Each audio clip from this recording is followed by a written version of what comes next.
مساء الفل يا صديقي، ايه الاخبار؟ يا رب تكون بألف خير. تعالى اقول لك على اكبر مشكله انا شخصيا قد ممكن اقع فيها في بعض الاحيان، وانت كتير بتقع فيها، وهي جزئيه انك لما بتفكر تتعلم حاجه جديده هي اكبر مشكله بالنسبه لك، هي اول خطوه. او انك بتقارن نفسك وانت لسه مش عارف اي حاجه وحابب تبدا بناس بدات بقالها سنين، وعايز تقارن نفسك بيهم وخايف ان انت ما تعرفش توصل للناس دي او للمستوى اللي هم موجودين فيه. صدقني الفكرة مش كده خالص، الفكرة نفسها في ان انت تبدأ، وان ليس للإنسان الا ما سعى. انت كل ما انت سعيت وبدأت وفكرت مع نفسك بس صدقني هتوصل. الفكرة نفسها في ان انت لو جبت ازازة زي الصورة اللي قدامك دي وفتحتها تحت حنفية بتنقط نقطة نقطة، على آخر السنة انت هيبقى عندك مصنع مية، يعني عندك ازايز مية قد كده. فالفكرة نفسها ان انت لازم تبدأ عشان تقدر توصل للنتيجة.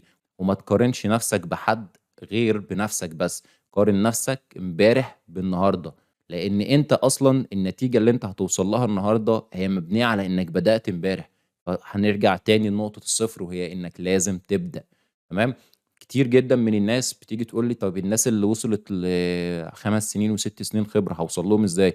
صدقني مفيش مبنى بيتبني غير ان انت لازم عشان توصل للدور العاشر لازم تبدأ الاول بالدور الارضي، والدور الاول والتاني والتالت وهكذا.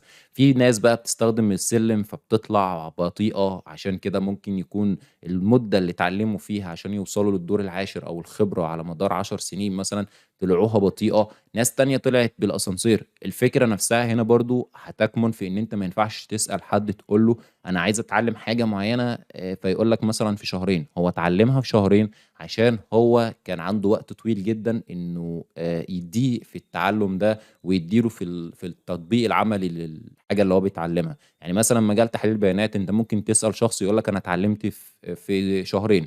طيب الشهرين دول انت كنت بتدي لنفسك يوميا كام ساعه دراسه؟ يقول لك 4 ساعات. طب شخص تاني مثلا هيبقى متاح بالنسبه له ساعتين بس، فالمفروض ان هياخد 4 ساعات.